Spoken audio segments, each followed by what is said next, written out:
Sancte Christus es natus ex Maria Virgine. So, welcome to another episode of the Rediscovery Channel, where each time we look at a different story that the other person may or may not have heard of about.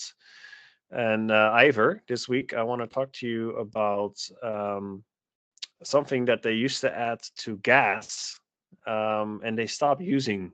Um, they stopped adding it to gasoline. And I wanted to go a little bit more into the future into the history of that. You have any idea of what material I'm talking about? Oh man. Uh I don't know. I know that right now they're adding ethanol into the gas here in the United States. Um no, I'm gonna have to say no, I don't know. Okay. So the what they used to add to gasoline, and that's probably why you might still see stickers at your gas station calling gasoline unleaded. Oh yes. I should have guessed that. Yeah, it was more I remember when I was a kid. Yeah. Unleaded and leaded used to be an option. Yeah. Well, for some reason over here in the Netherlands, we still have unleaded, even though leaded is, lead gasoline has not been an option since the early '80s. But I want to go a little bit into like why they were adding lead in the first place, and then why they stopped using lead eventually. Okay. Um, yeah, so I wanted to go like talk a bit about what led, like we look at the history of the heavy metal. It's actually been used by humans for thousands of years, dating back to ancient civilizations such as the Egyptians and the Greeks. Because the material is actually extremely malleable, as well as durable, because it's non-corrosive basically. So you just you put it down once, and basically it will last for a very very long time. Let's put it that Is way. that why they would put lead into paint back in the day? Yes, yeah. So I'll talk a little bit more about that as well. But lead throughout ancient history was used, for example, in jewelry, coins, but also importantly, water pipes. So the ancient Romans, when they were creating their big aqueducts and carrying water from the mountains all the way to their cities, what they used to transport the water was actually lead pipes because they were easy to form, and again the water doesn't corrode the pipes, so they basically last forever. And this allowed them to build those huge cities where they still had clean drinking water. And that was about the only thing that was clean. If you looked at the other sanitation issues when it comes to like getting rid of poop and all those, or even dead people, that wasn't that well looked after at all, and people, as a result, got sick a lot. But at least they did have clean drinking water through these lead pipes. I got a question, still guy. Hmm. So you've been to Spain, right? Yeah, I've been to Spain. Yeah. Okay, so there's big old aqueducts there, which were actually used for centuries after the Romans ceased to be, after the Western Empire crumbled apart. And I actually heard some of them were used like as late as the 19th century to bring water. And I saw some of those, or at least one of them, when I was in, I think it was Segovia. Do you know if the lead pipes, so those big aqueducts with all the, that are raised up on arches, big tall arches, do those have lead pipes in them? As far as I understood, and I saw some pictures online that I'll include in the video, the lead pipes were used mainly at the latter part of the flow. So when you got close to the buildings, That's where they would use the lead pipes. But I think the aqueducts themselves, I think that may have been mostly stone. So the big aqueducts with the tall arches that are like rising up above all the buildings, they just the water flows through stone. I'm pretty sure, but that's a good question. Let me research that, and I'll add it to the video, because I did also see some pictures of long pipes that were like exposed on top of what looked like stone structures. But when you look at the lead pipes in general, people have kept using lead pipes for water up until not that long ago. And most likely, there are still plenty of buildings around today that still have lead pipes in them. Because Not that long ago, as in I 19th think if you go century. back to the 20th. 80s or 90s, you'd probably still find buildings with lead pipes in them. Oh man. Yeah. So it wouldn't surprise me if some countries you still have them. Um, and yeah, so but with lead, it's really with any kind of chemical, it's the amount that matters that you get into your blood. Mm. So I'm not sure how much of an issue. I do know is that a lot of older buildings here, I think towards the end of the last century, they started replacing the lead pipes with copper or plastic. But plastic wasn't an option for the longest time, and copper is much easier to work with because it's so soft and malleable. Um, and yeah, it doesn't really break down when it's exposed to water or other harsh elements. Plastic gets into your system too. Like there's some issues with that also. And it dries But up after a while. I don't know if you've ever seen like an old piece of plastic. It will get extremely brittle, and you can just like punch it and punch a hole in it. Like it will just sort of dry out. So you don't yeah. have that issue with lead. Hmm. But the one side, downside of lead is that it's poisonous. And long-term exposure can cause a wide range of health problems, including delayed development, learning problems, and even death. Even the ancient Romans were well aware of the potential dangers of lead exposure. They even had a term for lead poisoning called Saturnism, named after the god Saturn, who was associated with lead. Hmm. Despite this, the Romans continued to use lead pipes for centuries, and it's believed that the widespread use of lead in their water supply contributed to the decline of the Roman Empire. I've heard that.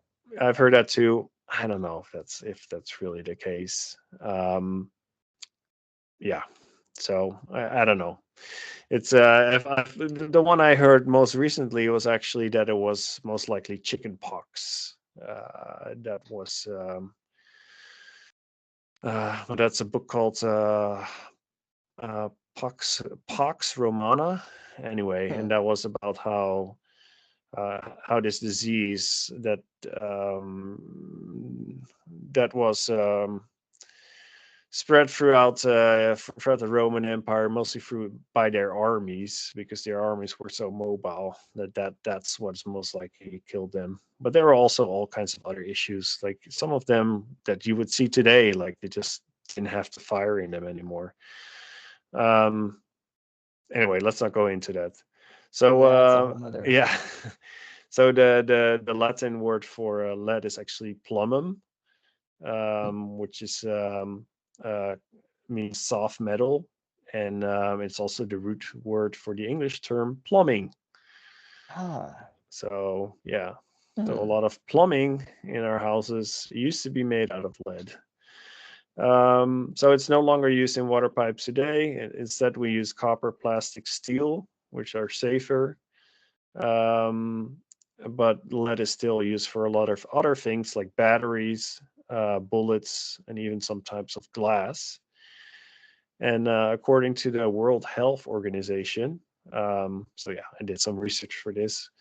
Hmm. Sorry about the source, but I think in this case it doesn't really matter, because the fact is that lead exposure can have serious consequences for the health of children, exposure to very high levels of lead can severely damage the brain and central nervous system, causing coma, convulsions, and even death. Children who survive severe lead poisoning may be left with permanent intellectual disability and behavioral issues. At lower levels of exposure, there may be no obvious symptoms, but lead can still lead to a spectrum of injury across multiple body systems. So yeah, in particular, lead can permanently affect children's brain development, resulting in reduced intelligence quotient (IQ), um, reduced attention span, increased antisocial behavior, violent behavior, reduced educational attainment, as well as issues as anemia, hypertension, renal impairment, immunotoxicity, and toxicity to the reproductive organs. Yeah, so the WHO also says there's no known safe blood lead concentration. Even blood lead concentration as low as 3.5 micrograms per deciliter may be associated with decreased intelligence in children, behavioral difficulties, and learning problems.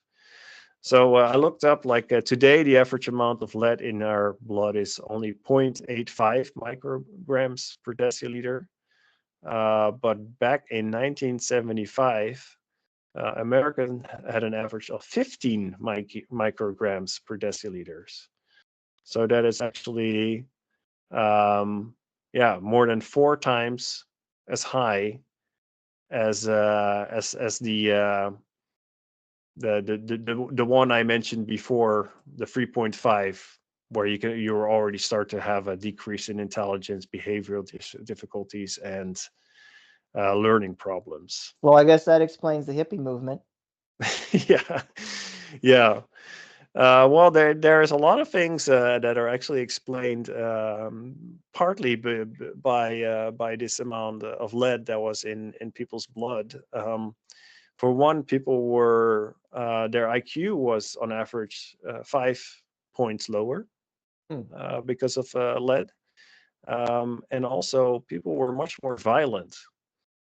So there was a lot more violence back in the 80s, and one of the reasons could be, most likely, was the amount of lead that people had in their blood. And the 2 main reasons for this, the first one was being lead paint, which according to experts was perfectly safe.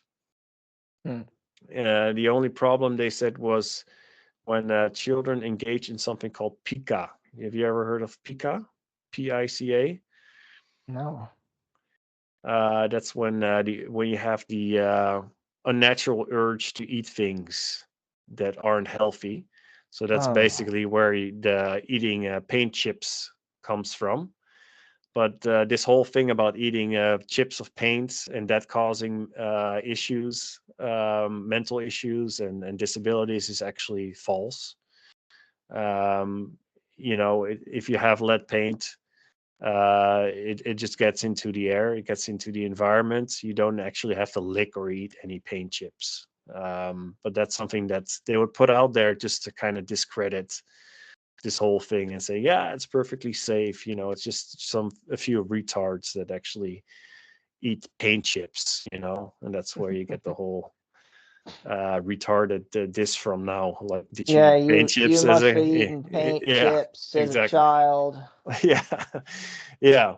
Eating So and paint this is chips. still this is actually still listed as a reason for lead poisoning today by the WHO. But yeah, so that's actually you don't need to eat the paint chips. It's just if it's in the if it's in the it gets in the air, it gets in the dust, it gets into everything.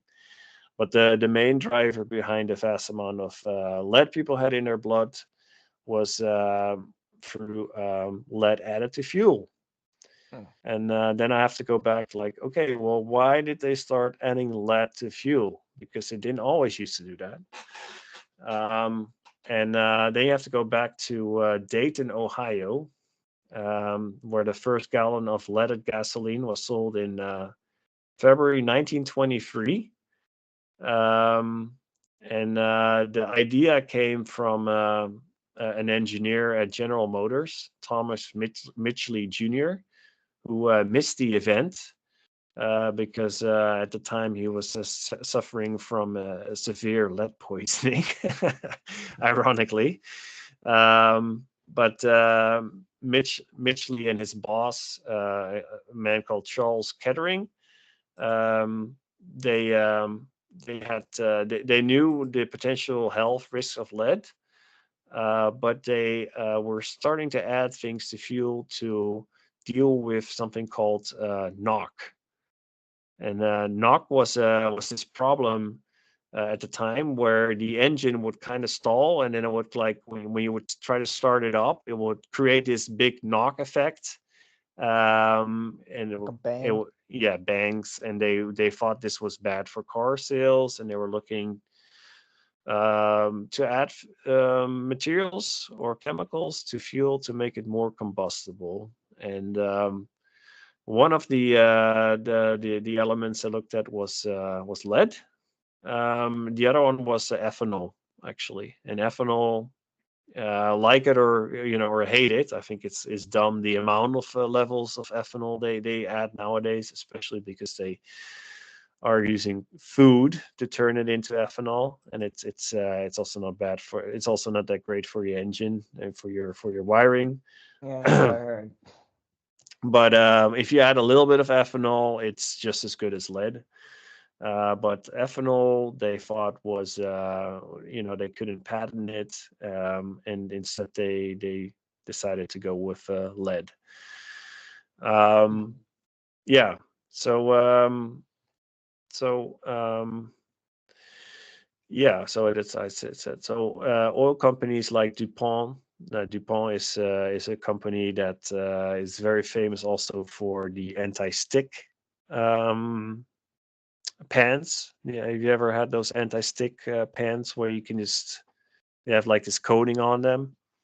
Do you have any of those? Anti-stick Yeah, like your pants? skillets, like for Oh, cooking. pans. Yeah, Uh, I think we might actually, or I know we did when I was a kid. yeah, yeah. Those when you create those, you use a chemical called a PFA, which is a forever chemical.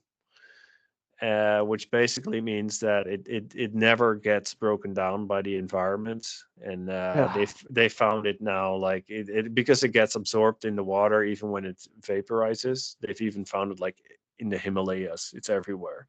Oh, great. But this company, what they hated ethanol, and they saw it as a threat to their control of the internal combustion engine.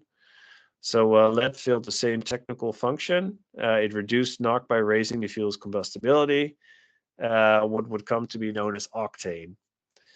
Yeah, and unlike ethanol, though, it couldn't be potentially used as replacement for gasoline, as it had been in some early cars. The drawback was the poison, and described in 1922 by DuPont executive as a colorless liquid of sweetish odor, very poisonous if absorbed through the skin, resulting in lead poisoning almost immediately.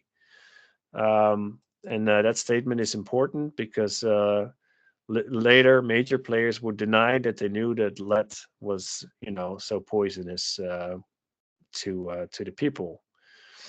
In 1926, a Public Health Service report concluded there was no reason to prohibit the sale of leaded gasoline so long as workers were protected when they made it. Mm. Yeah, the task force did take a brief look at the risk associated with everyday exposure by drivers, automobile attendants, gas station operators, and found that the risk was minimal. The researchers had indeed found lead residues in dusty corners of garages.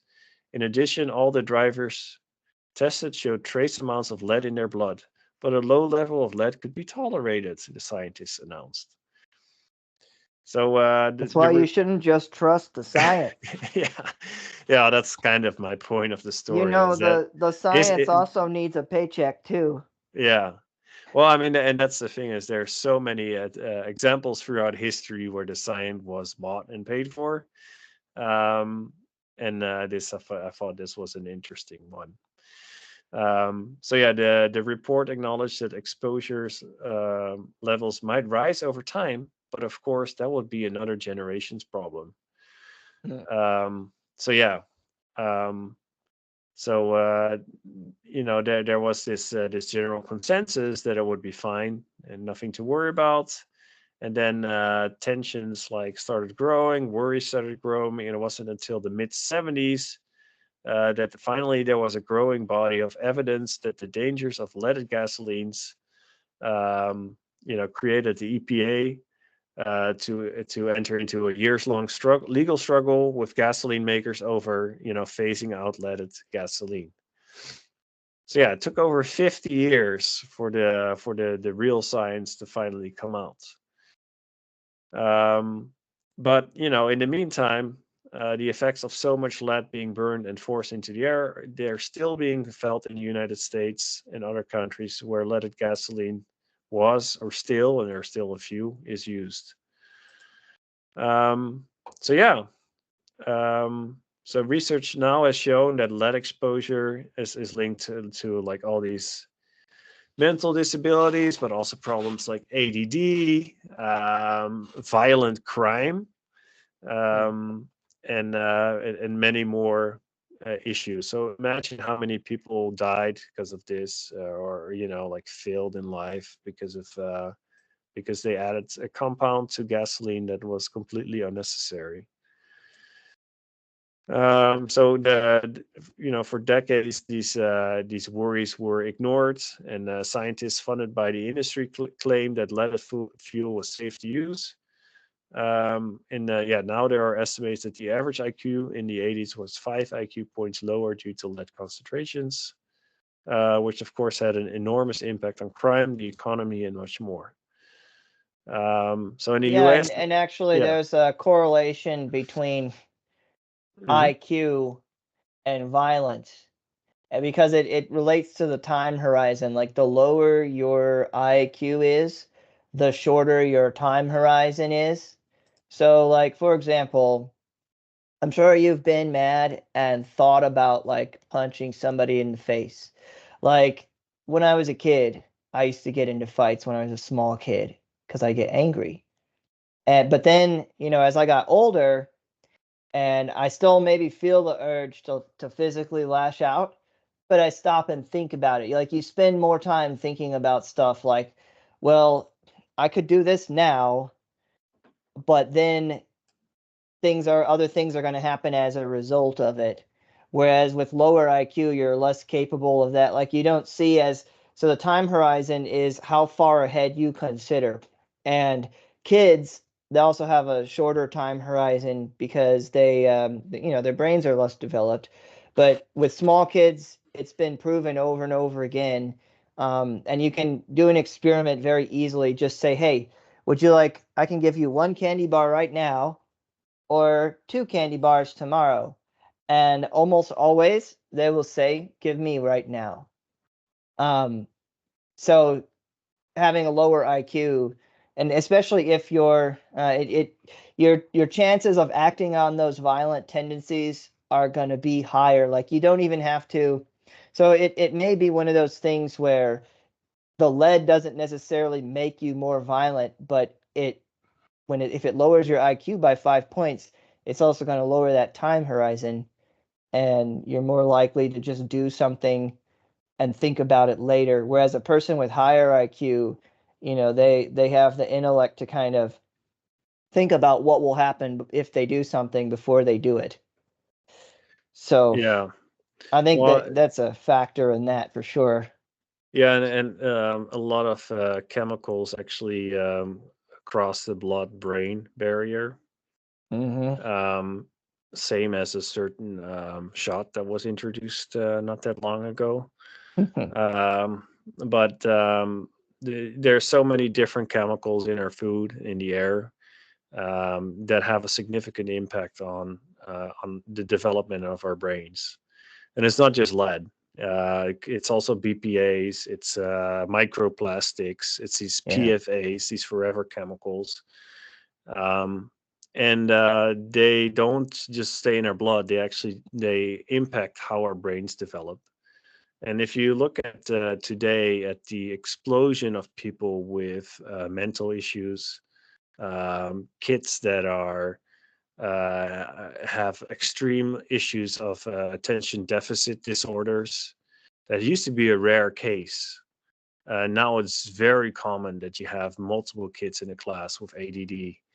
Yeah. Of course, they get prescribed Ritalin, which is a $10 billion business just in the USA alone. But I've been reading this book from this guy. He's a leftist, so I'm not a huge fan. But the book is point on. It's called "Stolen Focus" by Johan Hari, and he looks at like some of these latest developments, like ADD, for example. Like they said, well, that's something that's just in your DNA, something genetic. Mm. But then why did we hardly have anybody with ADD 50 years ago? And then it turns out like, oh, well, they did some studies, including in the Netherlands, where they give like half a group of kids with ADD, they gave them like a whole like real food. And then the other half, they kept eating like the stuff with like artificial coloring and things like that.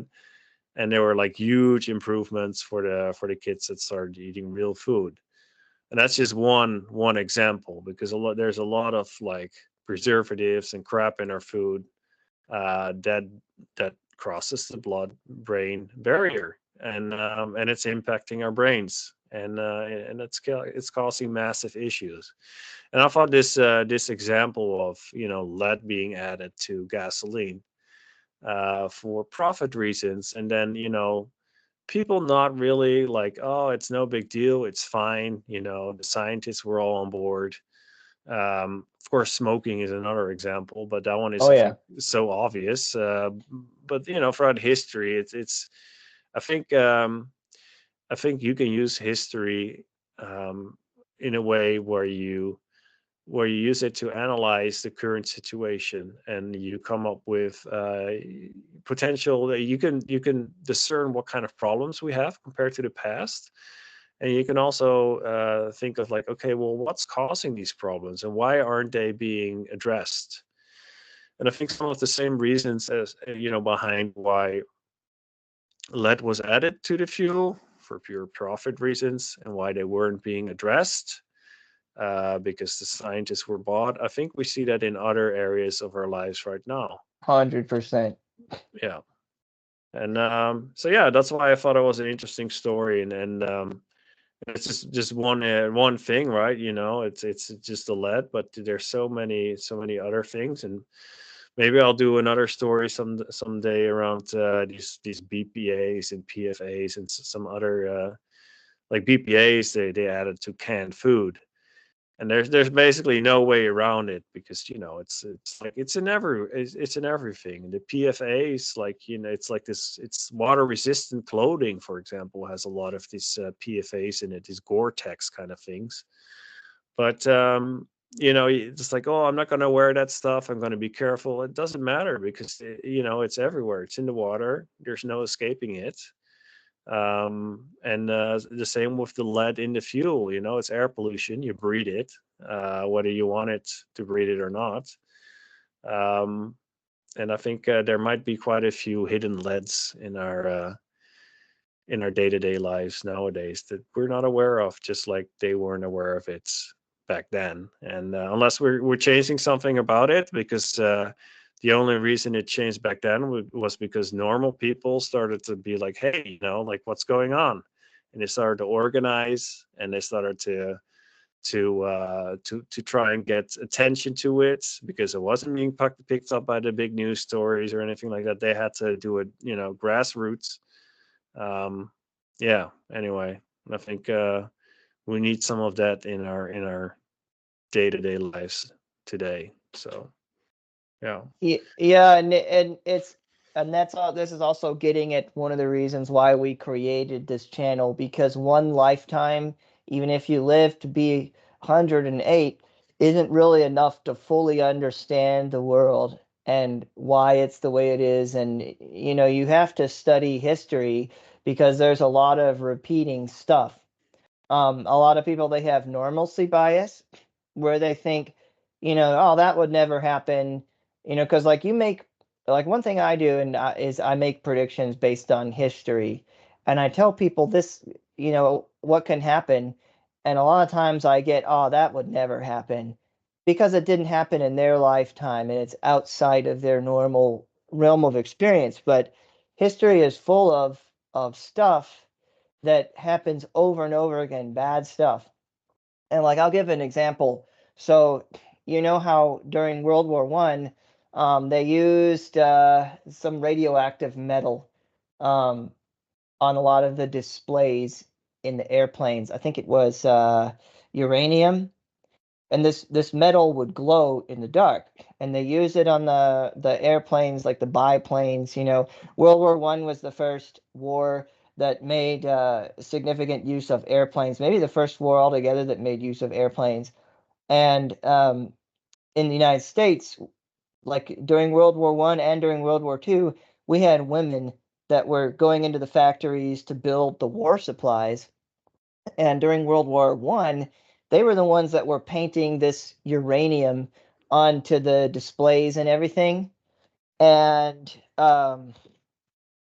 they would put it on their nails and on their faces, and oh, look at me, I'm so cute, I'm so cool. A lot of them got radiation poisoning. Some of them died quite horribly. Um, there was one woman, I forget what her name was, but she got so irradiated that when she was in the hospital dying, she also killed the doctor that was working on her. He died of radiation sickness as well. And the thing is, and this is something, so I this is another topic I'm going to do, but a few weeks ago I visited Madison, Georgia, which was a city that was actually spared from General Sherman. It was an antebellum city, and it was one of the few places that he spared. When he lit our state on fire, he spared a few places. That was one of them.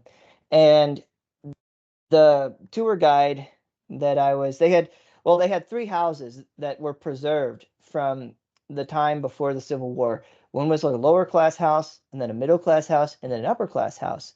And one of the tour guides, what she told me is during the 1800s, they used to make the candlesticks out of a radioactive metal so that people could find them in the dark. They'd see their candlestick glowing there on the dresser, and they could go to it and light it. And I think it was, I think she said iridium. I'm gonna when I finally get around to doing this topic, I'll know for sure because I'll verify everything. But basically, um, again, they were they in the factories where they would make these candlesticks. The women were also like putting this radioactive metal on their faces and on their hair. And there was a woman who she went to the dentist because she thought she had a rotten tooth. And when they pulled out her tooth, her whole bottom jaw came with it because her tissue was dying from the radiation. So this is before World War One, right? And then again in World War One, same kind of thing. And for the World War One factories, the guys that were the supervisors, they would wear radioactive suits or sorry, radiation suits, going up and down, but and supervising the women. But I mean, 100% they will poison you as long as they can get away with it. That's what people need to understand, because they don't care about you. They care about enriching themselves. Yeah, and And people are people, like biologically there's no difference between a Roman and you. yeah, and the It's Romans it's knew. the hardware is still the same, and even a lot of the software, like our thoughts and ideas, are not all that different, and people are still profit motivated, and they'll kill people, if they can make a buck. And you're talking about this radioactive paint now from the First World War.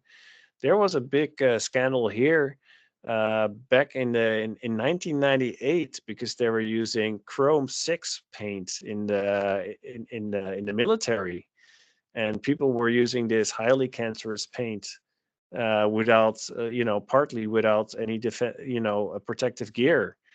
And then it turns out they were still using it like back in like 2014 as the latest article I could find just now for the F-16s, the ones that are now in Ukraine, because it was the most effective way to fight rust. Even though it's highly uh, causing cancer, they're still using it because we gotta keep the rust away. So yeah, people don't change. So But the thing yeah, about the lead is the Romans knew that this was bad and that it was causing effects, or at least yeah, the ruling class knew. And in the 1970s, somebody could have done the research, and also found. I mean, they had big libraries and stuff. I used to go to the yeah, but library when I was a but the kid. the research is oftentimes funded by these companies. So What I that's mean what. is, Yeah, regular people could have gone to the library and read this stuff, because I had also heard about the Romans using pipes, and that being a potential factor about their decline in the Western Roman Empire, using the lead pipes. But like I said, man, and you've said also, a lot of people don't care to learn history. And so they end up getting blindsided by a lot of things. Like, seems to them things come out of nowhere, but that's not really the case. Because everything that happens, almost everything that happens, I'd say 99.99999% is not spontaneity, but it's like the current sequence in a chain of, or sorry, the current event in a sequence of events, in a chain of things leading up to it. And it's not hard to um, predict things on a mass scale. And I wish people would spend more time reading books. Like, one of the things that really troubles me about the younger generations is you see all these kids with cell phones. They could use their cell phone to uh, to look things up, to order books online, or at least read articles and investigate things for themselves, but they don't do any of that. They spend all their time on foolishness, and they have more access to information than probably any generation in history, and they don't take advantage of that opportunity. And same for our generation too, the millennials. um we could spend, instead of spending a lot of time on sports or trash, well, I guess we don't really, our celebrities cell news phones isn't as that well. big. Let's Is face it. We're also slaves to our cell phones. Look around Well, you. not me, but Not you, uh but the average American. the Come on. average. Yeah, so the thing is, like, Like, if you're the gonna average have that American spends over 4 hours on their cell phone a day. yeah. So, and it's like again, I think we're well. This is what this book I'm reading about is actually about. It's about the stolen focus. Is that part of it is yeah, it's your own. You have to educate yourself. You have to do your best because people are trying to screw you over left and right. But in the case of the phone, like the mobile phones and apps and Facebook and these companies, they also want to screw you over. Like they Right. would they would want you to use the phone 24 hours a day because that means that you're looking at their advertisements 24 hours a day. Is that good for your brain? No, Nope. absolutely not. Is it good for your attention span? No, it's the worst. But still. There's so much stuff in the environment where I think yeah, I mean, we should have a free society where you can choose to do whatever you want, but you should be informed at least as to what is happening. When it comes to lead in the fuel, like like if everybody's driving on lead or if everybody's getting a certain shot, Hmm. with the lead you're still breathing in the fumes. With the shot, you might still have side effect or like secondary side effects as well. From the Um, shedding, right? yeah, The who protein knows, or shedding or something. yeah, or just like how it's impacting society as a whole. But yeah, I don't know. Like I feel like so some things are a little bit different. Like you should be at least be informed, and of course, people don't want you to think about these things too much because they don't want you to question. And it's easy to say like, hey, why do kids not pay more attention to these things? And I would say that the answer is because most people, like the people in power, don't want them to. They want them to be on TikTok all day, Right. and they want them to eat shit food that makes their minds and their bodies weak. Mm-hmm. They want them to have short attention spans. They want them to have fertility issues. Yep. Um, they want them to feel weird about their bodies and feel all strange and like weak. And I think that's by design. And I think you have to be extremely strong to be able to, like, I mean, like, reading history is one thing you can do, reading philosophy, reading the Bible, but it's not easy because some of those lead fumes, like, like some of those BPAs and PFAs, and you're gonna get that in your body, whether you like it or not. So Yeah. yeah. Yeah, we have to suffer because of other people that aren't aware. Like they drag us along with them to some extent.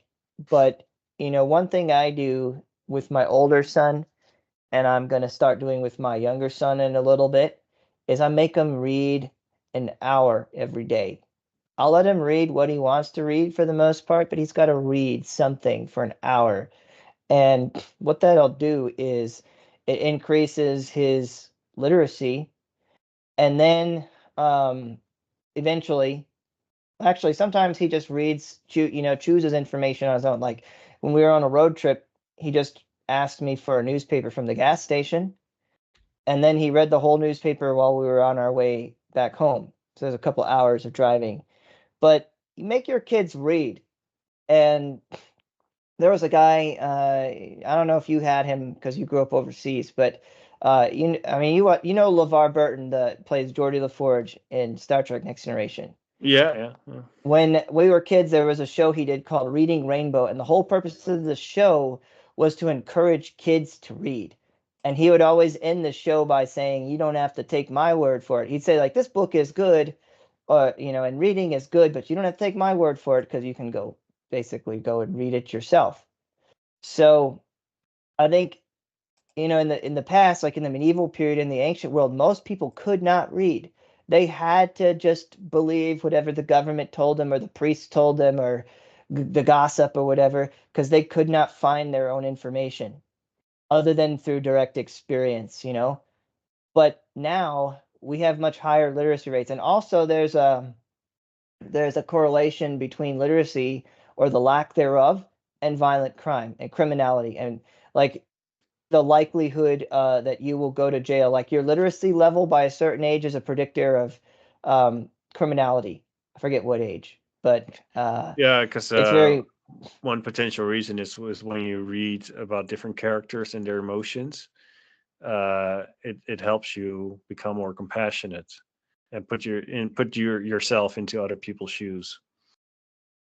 yeah, So and it also makes it easier. Like if you have a hard time reading, then you're not going to like reading, and you're not going to become as informed as somebody who does. So that's why, like, man, one of the reasons these videos take so long, at least from my side, is because I read so much stuff. Um, and you gotta not just read from one side, like the side that you like. You've also got to read the other side too, and see what the arguments are and what the evidence is, and then you get a conclusion because a lot of people are doing spin anyways. So it's important to look at multiple perspectives, even those you don't like. But it annoys me that people get so um, focused on sports and celebrities and the latest music that's all garbage music, anyways, and just not paying attention to what's going on. and now we have an election coming, and I'm not going to mention any names, but there are a lot of people that go and vote, and they're they have very strong feelings, but they don't have any facts. And you'll ask them, like, do you know this person you're voting for? Do you know, can you name any of their policies? No. And then if they can name, on the rare occasion when they can name a policy, you ask them, do you know what effect that's going to have? They can't answer that. They can't even begin to imagine. And that's because they don't know anything. And they don't know anything because they don't read. So anyways, I think I think I can stop my I think saw I'll some stop preaching, but man in the street interviews in the yeah. U.S. asking like these college-age kids, like, can you name 3 countries outside of the U.S.? Oh boy, yeah, that's a And they disaster when couldn't that's do done. it.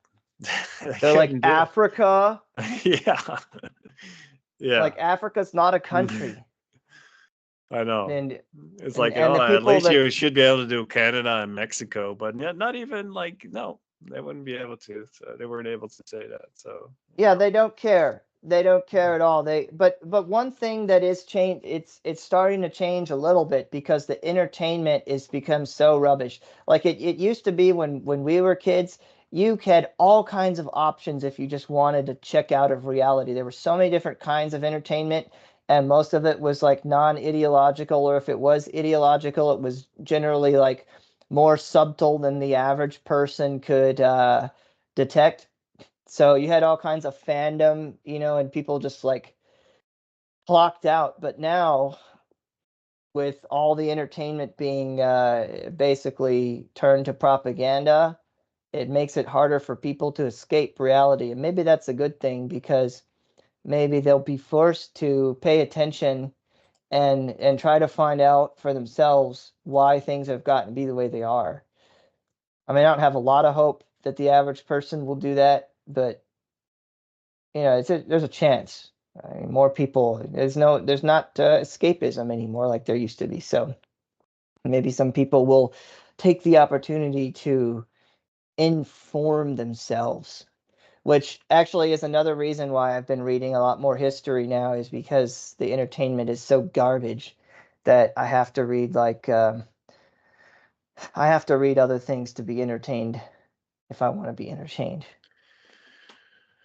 yeah, I've noticed that the less I spent on my phone, the less time, and I just force myself to be bored, the more motivated I am to do things around the house, or to read actual books, or Yeah, to reading actual books. go outside and play with my kids and stuff like that. So this it's always good to tune out of all the garbage distractions that are out there, and kind of do a fast for your mind and refocus on what's important.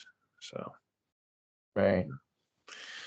all right, but with that, I would like to say I hope you enjoyed this topic. Let me know. It's a bit of a more recent history. If you like, please give us a like, share, subscribe.